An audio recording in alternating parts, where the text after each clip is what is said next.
پوچھ اس سے کہ یہ کیوں ہوا؟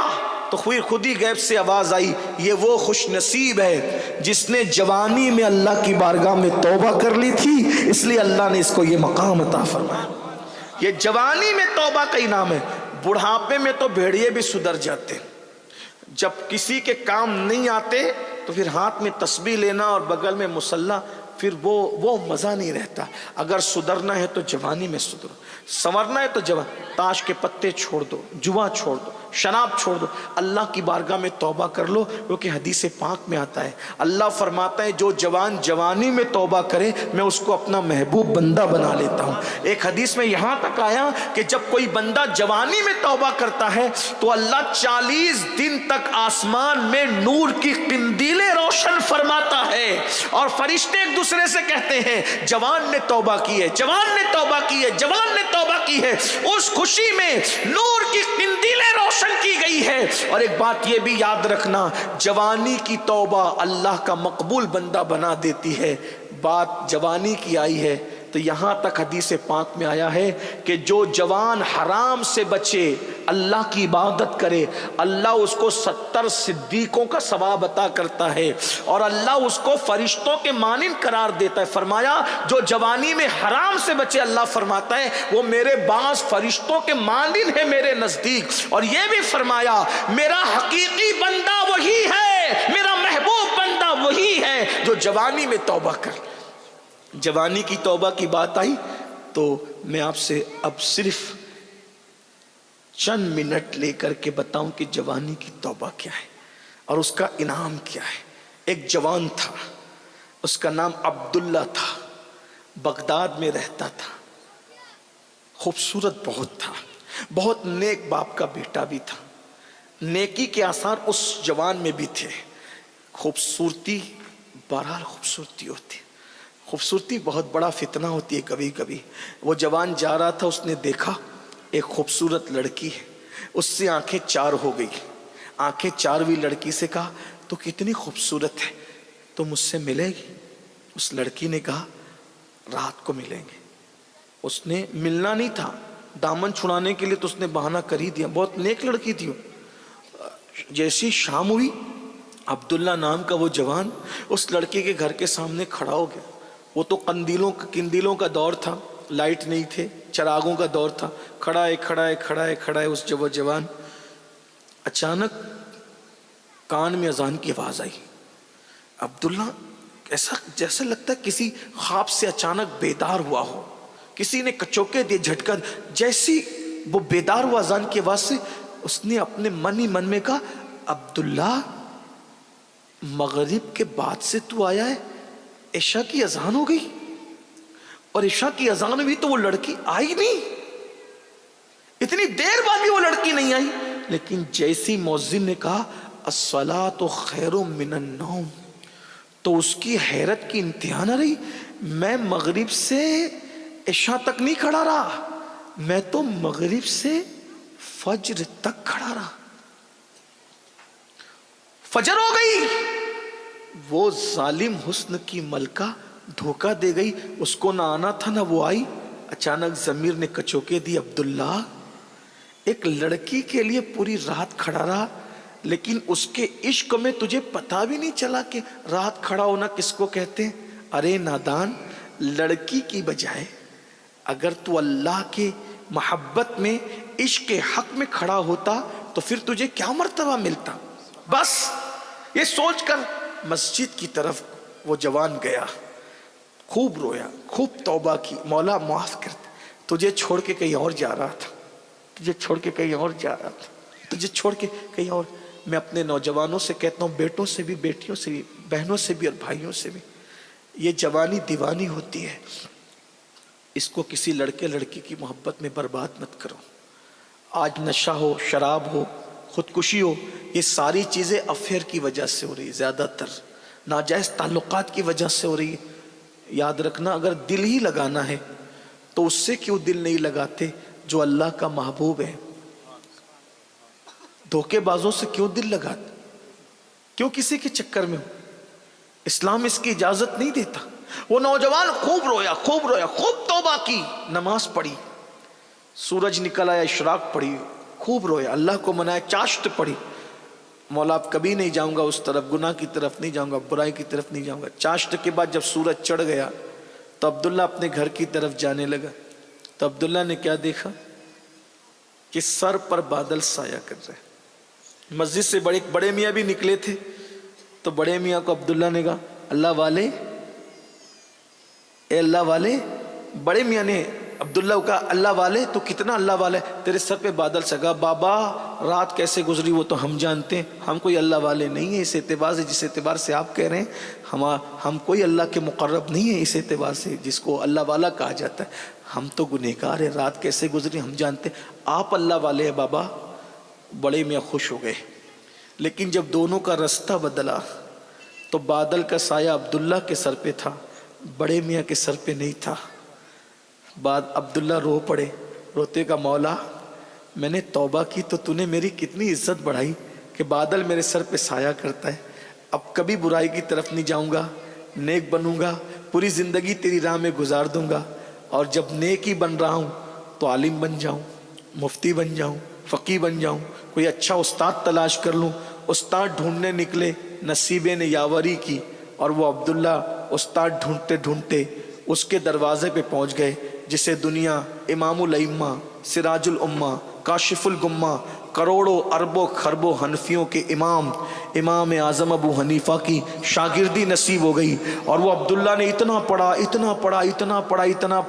کہ اس عبداللہ کو علم حدیث کی وجہ سے لوگوں نے امیر المومنین فی الحدیث کا, فقہ اتنا پڑھا, امام الفقہا کہا, تصوف اتنا پڑھا, شیخ المشائخ کہا. اور اسی عبداللہ کو دنیا عبداللہ ابن مبارک کے نام سے جانتی ہے.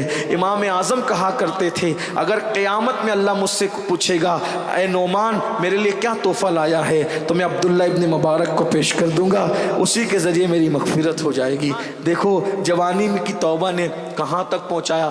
امام بخاری کے دادا استاد ہیں عبداللہ ابن مبارک, امام اعظم کے شاگرد ہیں یہ, صوفیہ کے بھی استاد ہیں یہ وہ بزرگ ہیں. فضیل بن عیاض کا نام سنتے ہیں, اللہ اکبر, ان کے بھی استاد عبداللہ ابن مبارک. تو یاد رکھیے جوانی میں توبہ کرو گے اس کا انعام یہ ملے گا. بڑھاپے میں ٹھیک ہے توبہ, میں کسی کو مایوس نہیں کرتا, لیکن جوانی میں نیکی کے جذبات بھی جوان ہوتے ہیں, برائیوں کے جذبات بھی جوان ہوتے. آؤ سب مل کے توبہ کریں اللہ کی بارگاہ میں. توبہ کرتے ہو پہلے بتاؤ کون کون توبہ کرتا ہے, ہاتھ اٹھا. سب کر ایسے نہیں, اچھے سے اٹھاؤ. اچھے کام کے لیے ہاتھ اٹھانا اچھی بات ہے. سب اٹھائے رکھو نا بھائی, زبردستی نہیں ہے, جسے کرنا ہے وہی.